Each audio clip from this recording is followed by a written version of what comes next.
Bueno, un saludo a todos nuevamente, a todos y a todas. Bueno, en esta sesión vamos a abordar algunas ideas relacionadas con la tercera unidad del seminario que corresponde a todo lo que se relaciona con ciudadanía. Ya ahora, después de haber visto sociedades del conocimiento, habernos acercado de diferentes maneras y miradas a la cibercultura.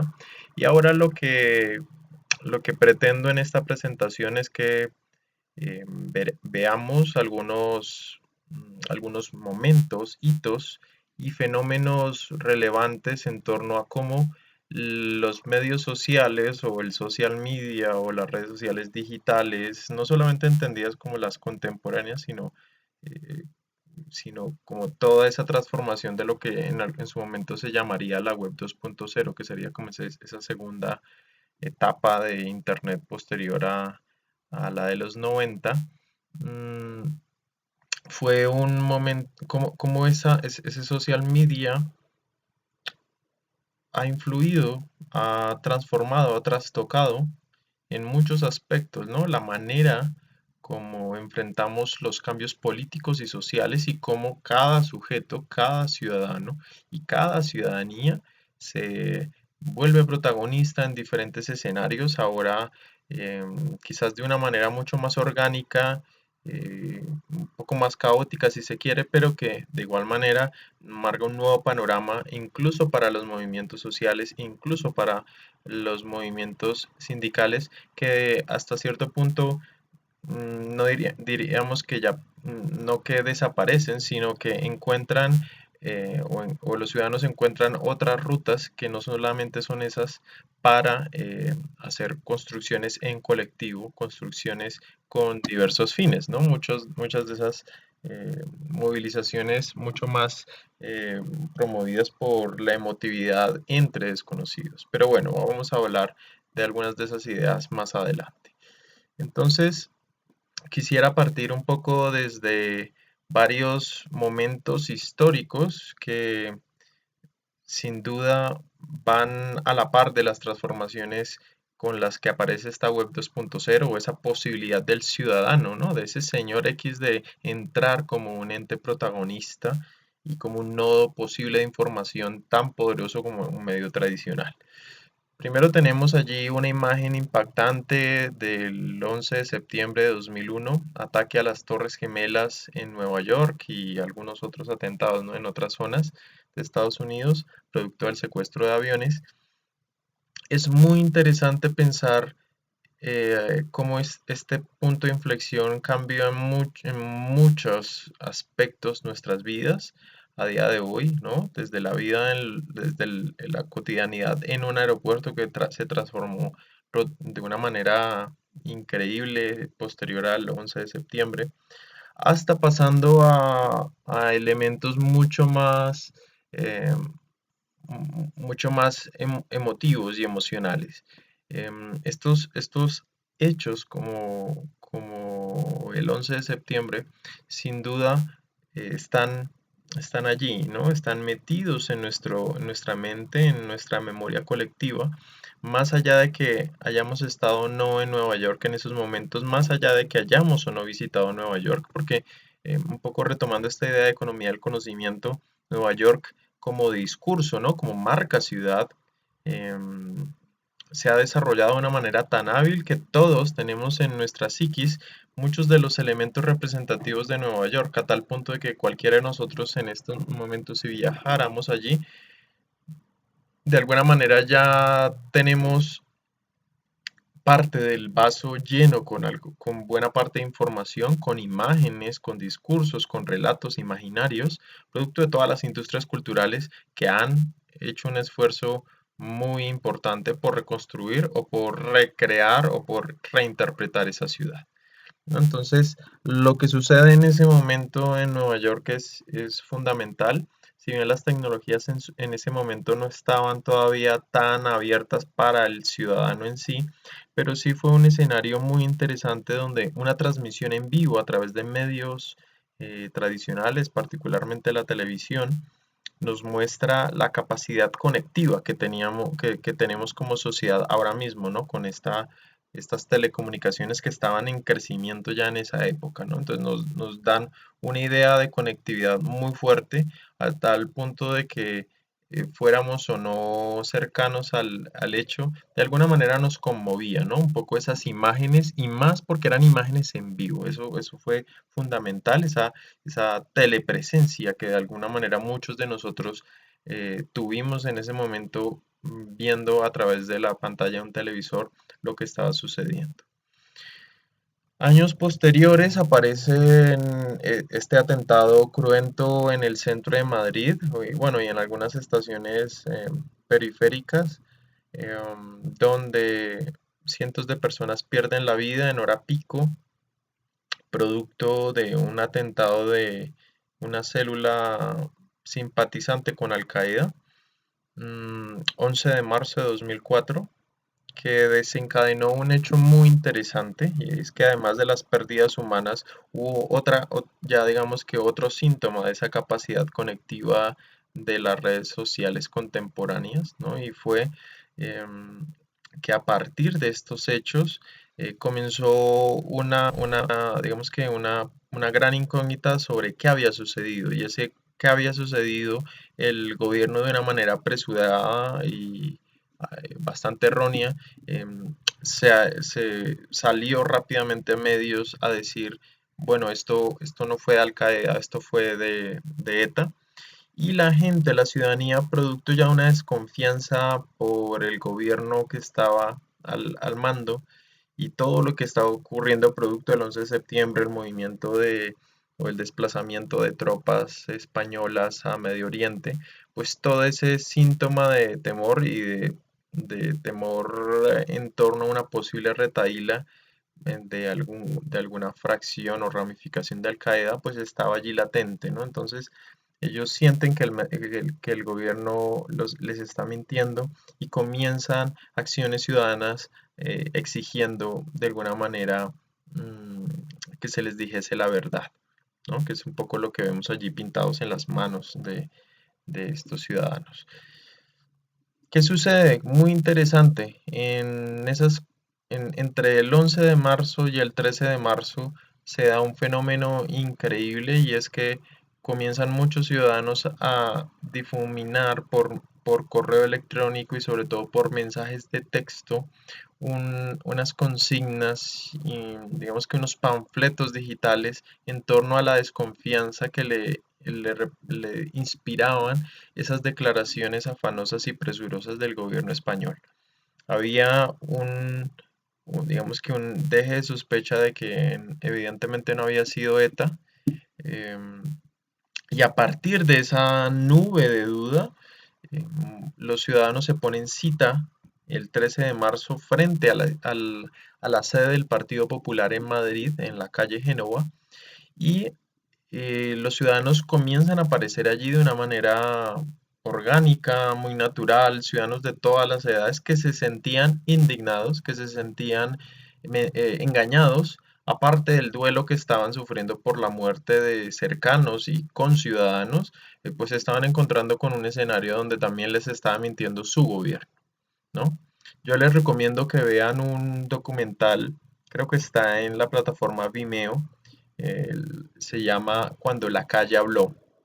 Es un documental muy interesante, construido a partir, buena parte del guión está construido a partir de los mensajes de texto que se enviaban en esas cadenas en esos días agitados de 2004. En esos mensajes, o a partir de esos mensajes, se construye, ¿no? Esa idea de la conectividad entre ciudadanos que, si bien no se conocían, pero encontraban puntos en común para llegar a un objetivo que era exigir la verdad a su gobierno. Tal fue la movilización, el impacto, que justamente ese atentado se da unos días previos a las elecciones del nuevo presidente, y da un giro las encuestas, digamos que las encuestas que suelen ser muy certeras en España, se encuentran con un escenario completamente opuesto en las elecciones donde se da un giro, reitero, donde ya no gana la derecha española. En ese momento iba Rajoy a ganar. Sin embargo, el giro, como el voto castigo de muchos españoles, hace que Rodríguez Zapatero suba al poder, ¿no? El representante de la izquierda o del Partido Socialista Obrero Español. Es una izquierda ahí medio moderada, ¿no? Una izquierda como la clásica que muchos de ustedes de pronto deben tener digamos que en su concepción. En cualquier caso, se le atribuye a toda esta movilización que, insisto, les recomiendo que vean en ese documental de cuando la calle habló, para entender un poco cuál fue esa conectividad y ese establecimiento de redes muy naturales, insisto, entre desconocidos que terminaron haciendo unos actos solidarios a lo largo de esos días para manifestar el duelo, pero también para manifestar el dolor que le había significado que su mismo gobierno le hubiera mentido sobre los reales hechos y las reales circunstancias que desencadenaron este atentado.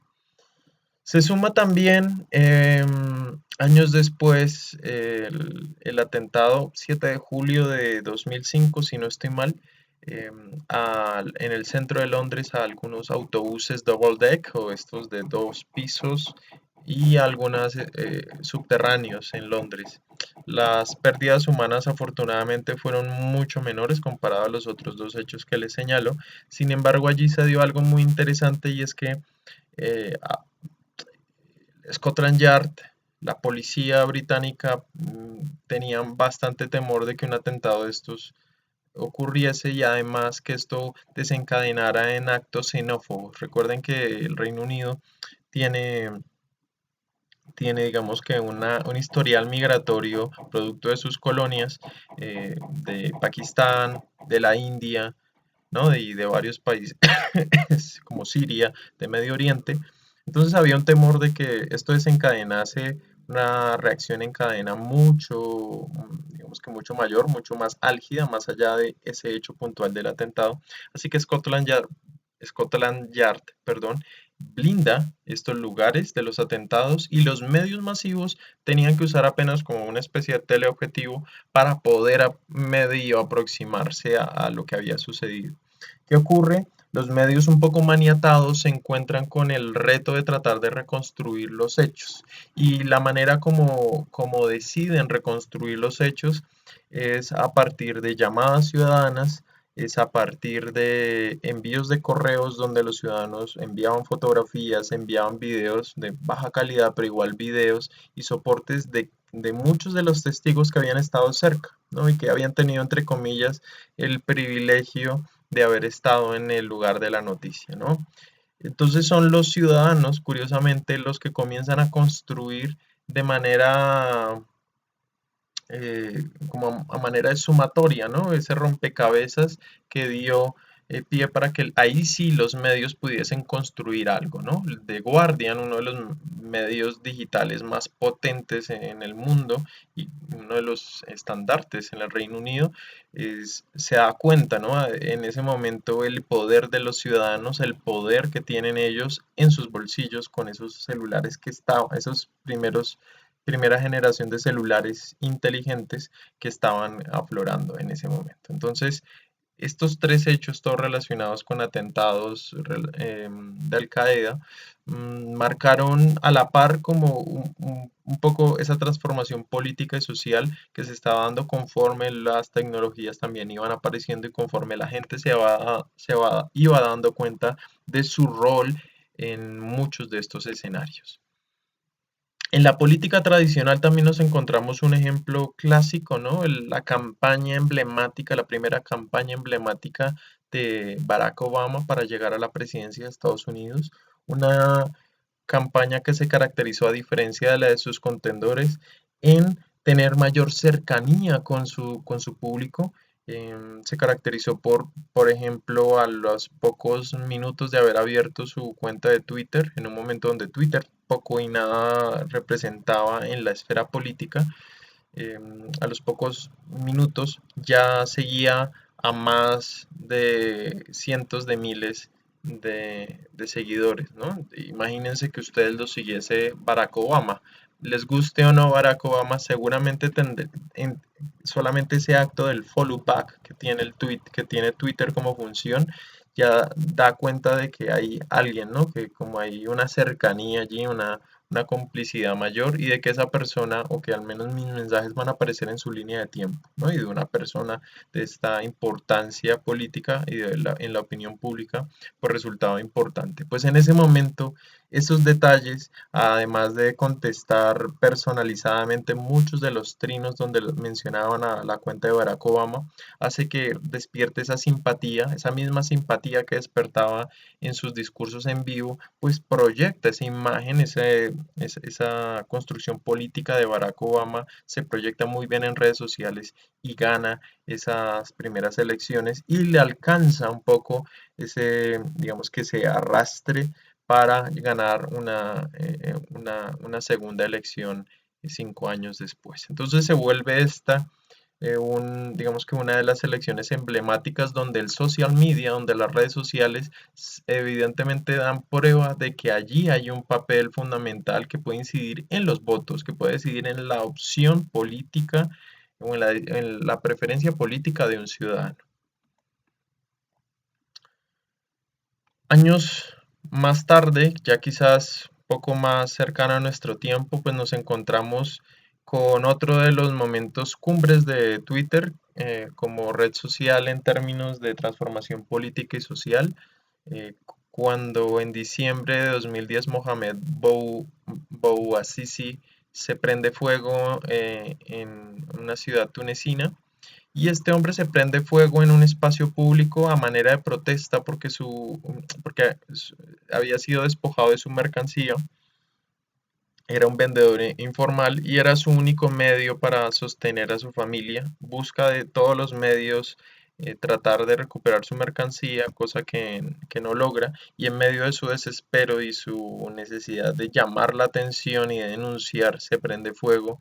No muere en el instante y los medios, tanto internacionales como locales, comienzan a fijar los focos en ese hecho, ¿no? Lo que al principio muchos catalogaron como un intento fallido de un ataque terrorista, luego se esclareció y se dan cuenta de que Mohamed lo que quería pues era simplemente recuperar algo muy básico que era su mercancía para seguir tratando de subsistir él y su familia. Todo esto genera una movilización a través de redes sociales, particularmente Twitter, mensajes de texto, movilizaciones sociales, de gente que se sentía identificada con lo que había vivido Mohamed. Allí comienzan un poco a abrir los ojos y a hartarse, ¿no? De todo lo que estaba sucediendo porque su mandatario slash dictador Ben Ali eh, llevaba varios años en el poder y no mostraba un ánimo democrático, ¿no? Un ánimo de ayudar realmente a los ciudadanos. La presión es tal que apenas unas semanas más tarde, en enero de 2011, Ben Ali abandona el poder en Túnez y tras veintitantos años de mandato sale huyendo, ¿no? Temeroso de que fuera a ser ajusticiado por los mismos ciudadanos.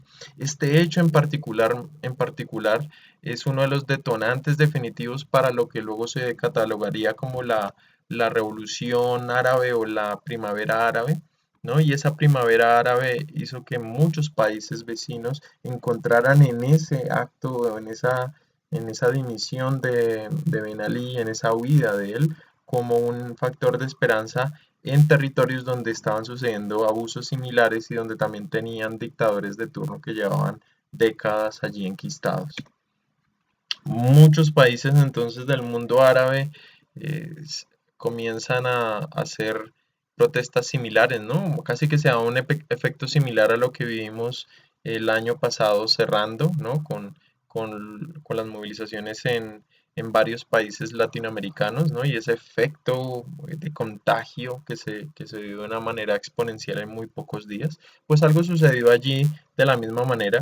Eh, Todo este proceso en Túnez comienza a llegar a las puertas de Marruecos, Argelia, Libia, Egipto, Siria, Jordania, Bahrein, Yemen, Mauritania. Hay un montón de países que entran allí en esta discusión. Sin embargo, Vale la pena aclarar que pues el proceso no fue simétrico en todos los lugares. En algunos sí lograron quitar a ese dictador de turno, como Túnez, como Libia con Gaddafi, que fue ajusticiado y fue transmitido incluso en vivo por Twitter, cómo arrastraban su cadáver.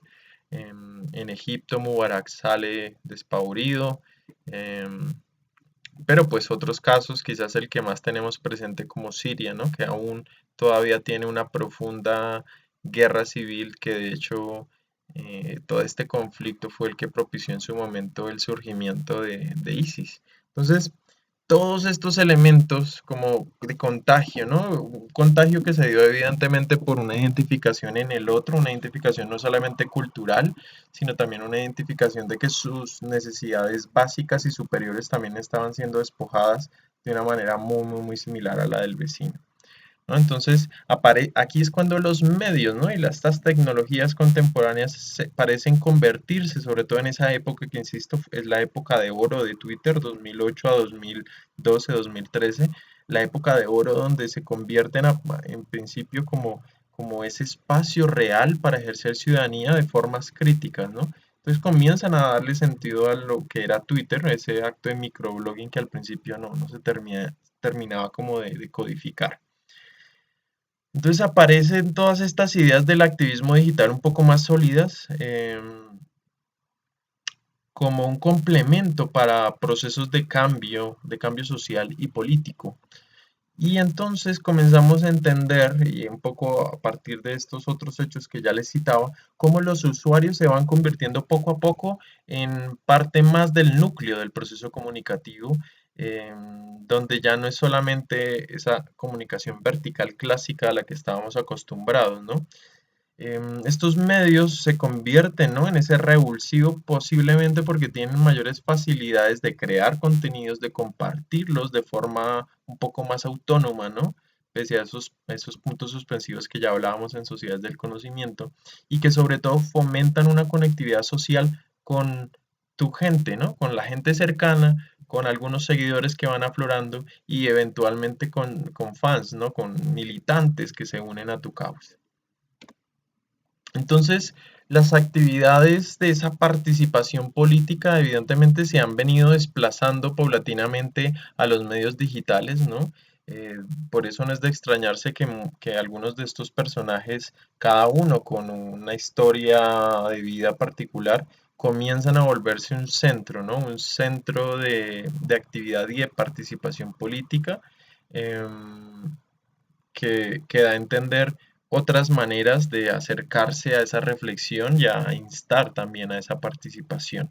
Sin embargo, esas posibilidades de empoderamiento cívico, que son posibilidades reales, factibles, viables, no son actos automáticos contemporáneos, sino hay que también asumir y entender y aceptar y clarificar sobre todo que los usuarios siguen siendo prominentemente más pasivos que activos y la creación de contenido, sobre todo en el ámbito de lo político, sigue siendo bastante limitado porque son temas donde si en un territorio pues no hay las suficientes garantías de libertad de expresión, la producción de conocimiento, pues yo como el señor X no me voy a arriesgar, no voy a exponer mi vida, sobre todo si voy a tener que revelar mi identidad, ¿no? Entonces todavía sigue siendo bastante limitado en muchos territorios. Entonces los medios sociales plantean potencialidades en diversos frentes, ¿no? Relevantes para todos esos procesos de transformación política y social.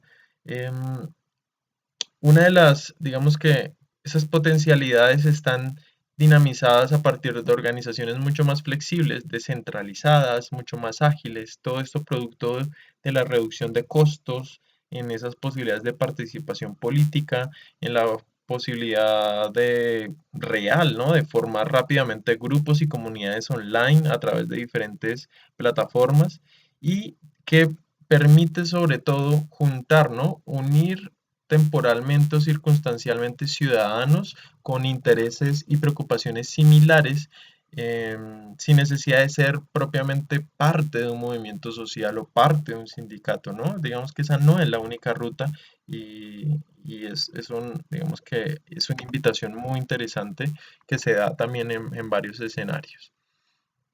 Entonces, hablamos un poco en palabras de lo que dice Bennett y Segerberg de una emergencia de la acción conectiva, ¿no? A estos medios sociales o ese social media ahora nos permite movilizarnos primero en función de nuestros,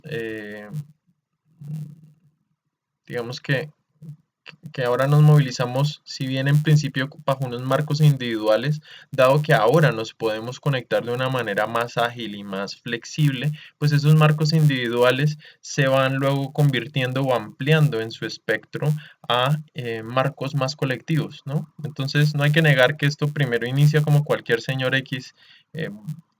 A partir de un acto, si se quiere, egoísta, ¿no? De un beneficio propio, pero luego esto se va magnificando, se va ampliando y se va conectando con los intereses o los marcos individuales de otros.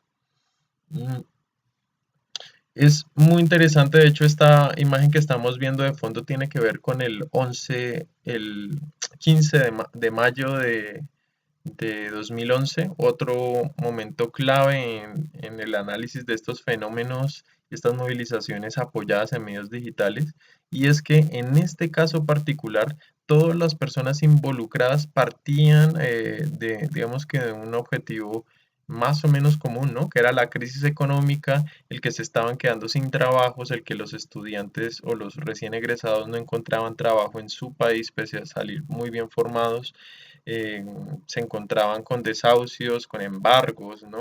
Y a partir de toda esa indignación, el 15 de mayo se vuelve un momento emblema donde la gente se harta y decide salir a las calles, ya no a marchar, sino a ocupar, ¿no? A ocupar lugares estratégicos y a exigir, ¿no? Un cambio, una respuesta mucho más certera por parte del gobierno. Entonces el 15M es un momento fantástico, quizás es uno de los casos más estudiados en todo lo que se refiere con las movilizaciones apoyadas en actividades del activismo o la movilización digital. Y es que esta Puerta del Sol que estamos viendo allí, pues si bien nace por algunas convocatorias voz a voz, también nace a partir de unas convocatorias que se hicieron a través de mensajes de texto y a través de redes sociales, ¿no? Un poco ese rezago o esa herencia de lo que ya habían demostrado en 2004 después del atentado de la estación de Atocha, pues aquí se vio cristalizado ya con unas técnicas, con unas plataformas que permitían una mediación mucho más rápida, mucho más ágil, mucho más fluida, mucho más amistosa y fácil de entender para todo tipo de usuarios, que se tradujo en esta ocupación del kilómetro cero de Madrid, que es Puerta del Sol. Justamente tengo aquí un video que nos muestra un poco el fenómeno visto desde Twitter, en el caso España particularmente, donde una universidad hizo todo el rastreo, ¿no? De cómo fue esa interacción semanas antes y durante la realización del 15M en Madrid.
Entonces fíjense un poco que a partir de, de esas interacciones podemos ver, ¿no? Todos esos picos, ¿no? Esos ires y venires a partir de lo que se desenvolvió por aquellos días, un poco para mostrar un poco cómo las redes sociales digitales también contribuyeron de una manera decisiva a viralizar esto, a incluso traspasar fronteras, ¿no?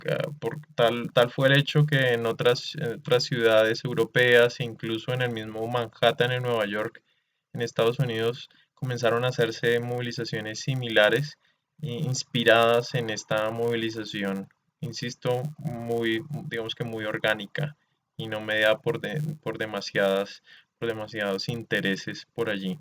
De hecho, a partir de estas movilizaciones surgen varios partidos políticos, uno de los que sobrevive, el partido Podemos en España, que se convirtió en su momento en la tercera fuerza política a razón, ¿no? De ese respaldo ciudadano que tuvo desde, digamos que como consecuencia de que se formó por los mismos ciudadanos, ¿no? Pero bueno, entonces los, la movilización ciudadana mediada por medios digitales también está potenciada a raíz de la posibilidad de que los sujetos ahora, o que nosotros como ciudadanos ahora podemos autoproducir contenido, ya no necesitamos tantas mediaciones de otros y podemos también distribuirlos. Tenemos mayores criterios y posibilidades de distribución en nuestras redes inmediatas y esta autonomía nos permite de alguna manera no solamente tener un poder sobre esa información que distribuimos, sino al igual que el señor X tenemos una figura amateur, ¿no? De contenidos que de pronto no son estéticamente tan bien afinados, pero que en términos de contenido son muy potentes y que aportan a una discusión, a un debate. Entonces son nuevos actores, ¿no? Nuevos actores, insisto, que de alguna manera, si bien no están en igualdad de condiciones, porque no gozan de la misma legitimidad, pero tienen una posibilidad de tener esa voz y poner como ese otro peso en la balanza. Entonces se da ese mecanismo, ¿no? Clásico, de un mecanismo desde abajo, desde los ciudadanos, donde permite que ya no sea solamente la política representativa tradicional la única manera para que el ciudadano vaya simplemente con un voto y culmine su participación política, sino que aquí anima, ¿no? Abre un poco más las posibilidades, ese abanico para que el ciudadano sienta que la implicación ciudadana es en la vida pública, ¿no? Y lo público también son muchos de estos escenarios o estas cajas de resonancia llamadas redes sociales digitales. En ese orden de ideas, todos estos fenómenos han estado indagados e investigados a partir de señores como Howard Rheingold, que es el que vemos allí, mm, a partir de un concepto muy interesante que él desarrolló, em, que es en torno un poco a los smart mobs o a las multitudes inteligentes, donde él ha comenzado a analizar todas estas movilizaciones a la luz de algunas de estas características que están allí. Punto de Schelling, entendiéndola como partiendo incluso de esa teoría de los juegos o esos puntos focales en donde los usuarios de manera natural ya confluyen instintivamente algunos espacios físicos o espacios virtuales para hablar o para actuar de determinada manera. ¿A qué me refiero con esto? Un punto de Schelling, por ejemplo, de eventos musicales o de conciertos en Bogotá, seguramente para muchos será el Parque Simón Bolívar, la Media Torta, ¿no? La Movistar Arena o el antiguo Coliseo del Campín, etcétera, ¿no? Entonces, esos vendrían a ser puntos, puntos de Schelling en esa categoría. Puntos de Schelling para protesta social, seguramente el corredor de la 26, la séptima, eh, la Plaza de Bolívar, Parque Nacional, ¿no? Hay lugares que se van por diferentes circunstancias convirtiendo, ¿no? En puntos de Schelling o puntos focales que hacen que esas multitudes no se les tenga necesariamente que convocar de una manera tan específica, sino que si usted le dicen el 1 de mayo usted va a salir a marchar y usted dice sí, pues la gente ya sabe que hay algunos puntos, ¿no? De repente yo no me pongo cita con mi amigo y aún así me lo puedo llegar a encontrar en esa movilización. Y es un poco lo que sucede también en los medios digitales, ¿no? Ya hay unos puntos que van confluyendo donde la gente naturalmente llega allí para tener esa oportunidad o ese escenario de participación. La docracia, que en últimas ya se las mencionaba un poco antes, entre líneas, y son que estas movilizaciones sociales contemporáneas ahora carecen más que nunca de jerarquías. Por eso hablamos de esa estructura ad hoc.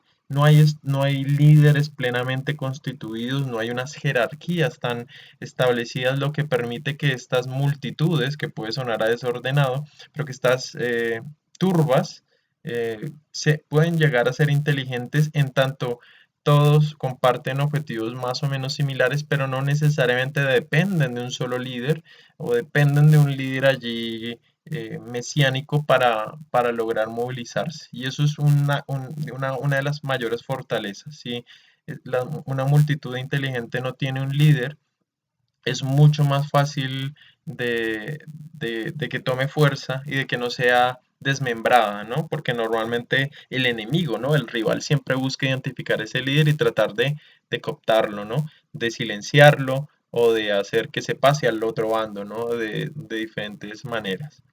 El efecto Sneezer es, tiene mucho que ver con este acto adocrático, ¿no? Y entonces son esos líderes transitorios que por habilidades muy particulares en su momento pueden llegar a tener, digamos que una injerencia en esas comunidades o en esas multitudes, pero que así como aparecen, van desapareciendo, se pueden difuminar en el tiempo fácilmente. El efecto swarming tiene que ver con ese efecto enjambre, ¿no? Son multitudes que en medio de su desorden también tienen tienen un acto de imprevisibilidad, ¿no? Cualquier cosa puede suceder y es que yo puedo atacar desde un frente y el otro que si bien tiene el mismo objetivo pero yo no lo conozco, no tengo ni idea cómo va a atacar de repente y ese efecto es Sneezer, como ese efecto enjambre hace referencia a si yo en este momento reventara un panal de abejas, yo sé que el reventarlo tiene un efecto y un efecto es que las abejas van a tratar de venir a buscarme, ¿no? A tomar represalias, a picarme, a defenderse, pero yo no sé exactamente en qué parte de mi cuerpo me van a picar, ¿no? Yo puedo presumir algunos, pero no puedo saber y no puedo asegurar que todos me van a picar en esta mejilla. Y esa imprevisibilidad le da mucha fuerza a las multitudes inteligentes. Insisto, movilizaciones como las del año pasado en Latinoamérica, con sus lunares, por supuesto, pero que también tuvieron en muchas de sus dimensiones varios aspectos que tienen mucho que ver con la multitud inteligente, donde ya no había solamente un líder que trataba de movilizarlos a todos, sino que habían muchísimas expresiones en todos los niveles, incluso artísticos, que daban otra dimensión a la movilización. Por eso, algunos recordarán que incluso el año pasado, en esas movilizaciones de fin de año, eh, hubo varios sectores, varios sujetos, varias personas que querían apropiarse de esas movilizaciones, llevarse algún crédito y muchos ciudadanos inmediatamente también saltaban un poco a decirle, usted puede participar, sí, no lo va, porque usted también es un ciudadano, pero usted no puede atreverse a llevarse o a autonombrarse líder de este tipo de movilizaciones porque esto es de los ciudadanos, no nos puede quitar esa construcción que ya hemos hecho. Usted puede participar como cualquier otro, aprovechando algún rol Sneezer, por supuesto, pero usted no puede llegar o ustedes no pueden llegar a llevarse el protagonismo, ¿no? Y eso fue, digamos que algo muy interesante y muy valioso en medio de, insisto, de algunos lunares que se desenvolvieron en esas jornadas. Mm, Tipping points hace parte también de las multitudes inteligentes en tanto concebimos esa línea de tiempo, ¿no? De una movilización social, como lo vimos ahora en ese video del 15M en Madrid, y veíamos varios picos, ¿no? Varios ires y venires donde habían picos de viralidad, y los tipping points son eso, son los momentos clima, los picos de viralidad entendiéndolo como en espacio público o en espacio virtual, y esos momentos picos es donde muchos de esos sneaker o muchas de esas estrategias swarming son las que permiten expandir mucho más el fenómeno y que llegue y traspase fronteras y llegue a otros escenarios y demás. Entonces esos momentos pico son fundamentales. En el 15M, por ejemplo, en Madrid hubo varios colectivos de grafiteros que comenzaron a recoger de una manera allí muy orgánica a través de hojas de papel. Le preguntaban a los ciudadanos, oiga, denos ideas de por qué está aquí, qué lo motivó usted a estar ocupando, no estar marchando, estar ocupando un espacio público y volverlo casi que una ciudadela dentro de la ciudad. Y a partir de esas ideas ellos crearon unas murales itinerantes, algunos y fijos, en periferias, en zonas algo alejadas del centro, para tratar de contagiar a esos ciudadanos que veían en esas manifestaciones algo rutinario y no veían algo significativamente diferente, ¿no? Entonces era como un ánimo de decir, ve aquí, voy a aprovechar estos momentos clímax para tratar de llegarle al otro sujeto. Algunas de estas imágenes que ustedes ven aquí en la diapositiva son ejemplos justamente que vienen desde donde también se han inspirado las multitudes inteligentes, y es que la publicidad, concretamente las campañas Below the Line o BTL, que pretenden tener una cercanía mayor con su segmento, con su público objetivo, han sido buena fuente de inspiración para que esas multitudes inteligentes entiendan que las movilizaciones tienen que tener ahora mismo y más que nunca unos componentes creativos, artísticos, estéticos, visuales, pongámosles todas esas características para darle una robustez lo suficientemente necesaria para llegarle a múltiples públicos y para que ese fenómeno se sostenga de una manera más prolongada en el tiempo. Entonces, todo esto que se ve como muy en positivo, ustedes saben que yo siempre trato de ponerles como ese pero para que no sea un acto netamente integrador. Y es que todo esto que hemos visto, pues también tiene varios inconvenientes. Por un lado, puede ser ese famoso slacktivism, que es ese activismo de sofá o perezoso, donde muchos dicen, bueno, pues si el otro ya se está movilizando, pues yo me quedo acá tranquilo, no necesito moverme necesariamente, o muchas veces se queda solamente en lo digital y no en lo físico, y esto comienza a hacer perder como esa incidencia política en muchas de estas movilizaciones, ¿no? Entonces siempre es necesario que esto de lo digital, por supuesto, se cristalice en el espacio físico, si no, la transformación política va a ser mucho más complicada, ¿no? Por supuesto, en el contexto contemporáneo ya lo hemos visto con el señor Donald Trump, y es que él también ha encontrado allí una manera también de perseguir a sus detractores, ¿no? Tratar de hacer sabotaje, represión a través del uso de la red para tratar de quitarle legitimidad a esos que lo atacan, a esos que hacen todas estas digamos que esa crítica y resistencia constante a esas acciones muchas veces desproporcionadas y abusivas, no plagadas también de arbitrariedad por parte de este mandatario, ¿no? Entonces, mm, nosotros ahora tenemos esa posibilidad de arrancar desde abajo, pero ellos ahora también tienen mayor información sobre nosotros, ¿no? Y también saben cómo de alguna manera defenderse. Hay muchos casos, ¿no?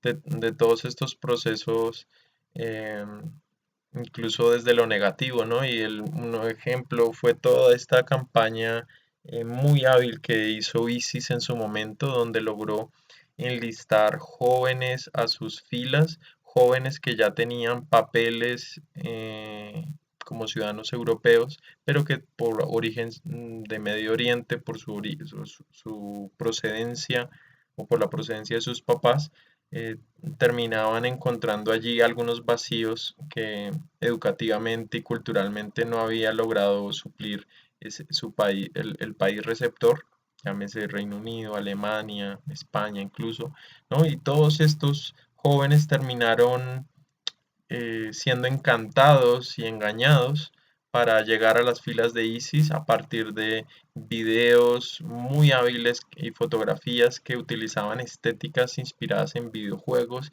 y en muchas películas hollywoodenses. Digamos que paradójicamente encontraron allí esa posibilidad.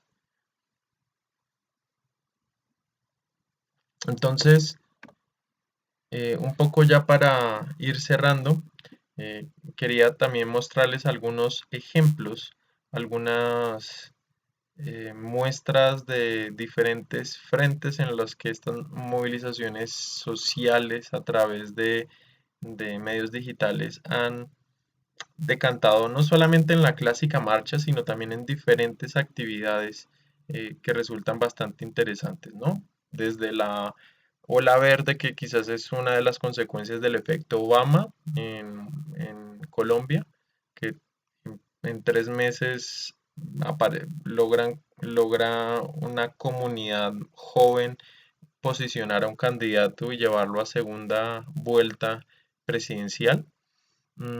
Yo soy 132, que es un movimiento que nace a partir de un intento de bloquear la subida de Enrique Peña Nieto al poder, producto pues, del miedo a la concentración mediática que esto iba a representar. Y luego de que su intento no, digamos que no se consigue, no desaparece como si desapareció la ola verde, sino que se transforma, ¿no?, en una especie como de organismo estudiantil de universidades públicas y privadas, que eso también es muy valioso, y se convierte en un ente vigilante, veedor, ¿no?, de que todo, de las acciones del gobierno, ¿no? Y a partir sobre todo de lo que sucede con la desaparición de los normalistas de Ayotzinapa,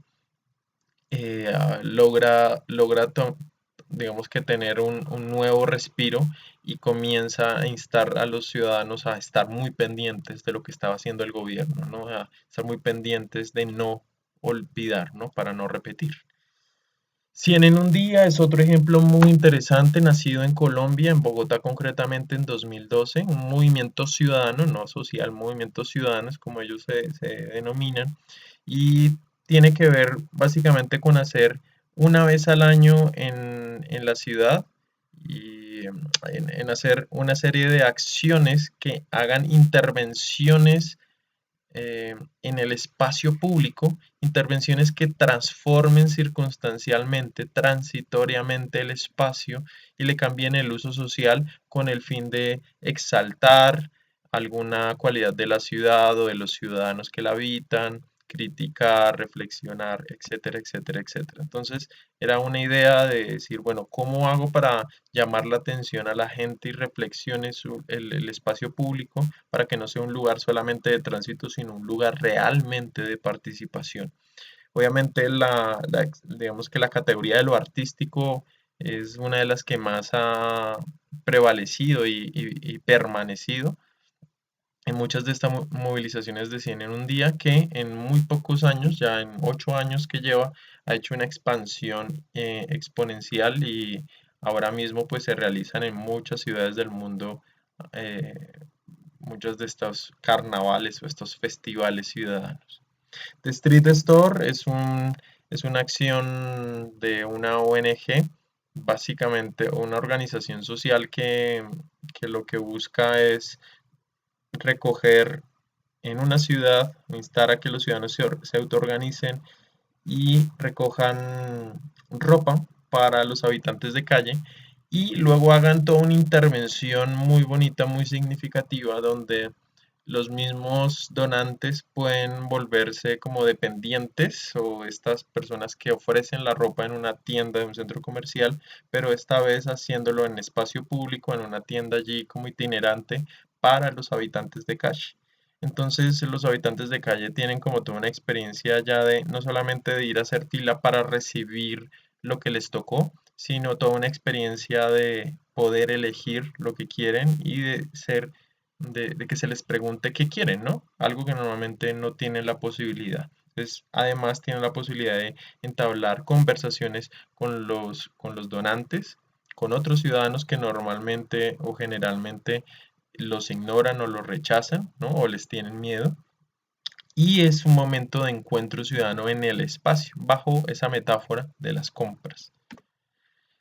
Otro ejemplo muy interesante, verificado 19S, a partir de lo que del terremoto de hace un par de años largos en Ciudad de México y alrededores, varios jóvenes y herencias estudiantiles de Yo Soy 132 conforman este movimiento que en muy pocas horas crean y suben una plataforma digital en la cual los ciudadanos podían reportar el estado de sus cuadras, de sus calles, de sus casas, y bajo un sistema de constante verificación de esa información, así podían hacer como toda una cartografía del estado actual de las edificaciones, de las necesidades, de los víveres, de los posibles desaparecidos, de toda Ciudad de México sobre todo.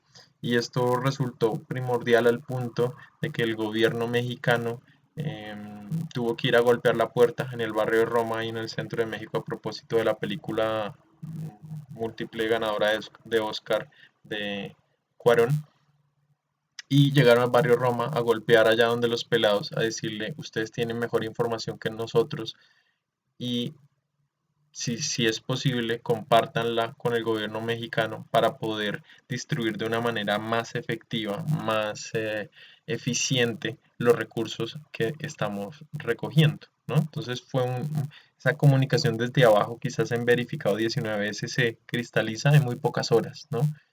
Los ciudadanos son los que, un poco partiendo de la desconfianza y la inoperabilidad, de la incapacidad, perdón, me enredé, de la incapacidad o desconfianza en el gobierno, dijeron, pues nosotros nos vamos a fiar y nosotros nos vamos a organizar, ¿no? Entonces fue muy, muy interesante por ese lado. Entonces, esto era un poco lo que les quería compartir. Sí les recomiendo un poco que algunas de estas experiencias las miren ustedes allí a través de YouTube y demás. Hay muchos videos alrededor de piezas creadas por ellos mismos, de Verificado 19S, de Yo Soy 132, de Street Store, de 100 en un día, sobre todo también, que es una experiencia muy bonita. Y todo esto da, digamos que un panorama de la diversidad, insisto, de esa transformación política y social a partir del social media, de cómo las redes sociales digitales se vuelven en un componente más de ese engranaje ya de por sí complejo de la participación ciudadana y que seguramente facilitan muchos escenarios, facilitan muchas posibilidades para conectarse incluso con gente que jamás veremos cara a cara, pero que aún así podemos vehicular ideas en pos de un objetivo común.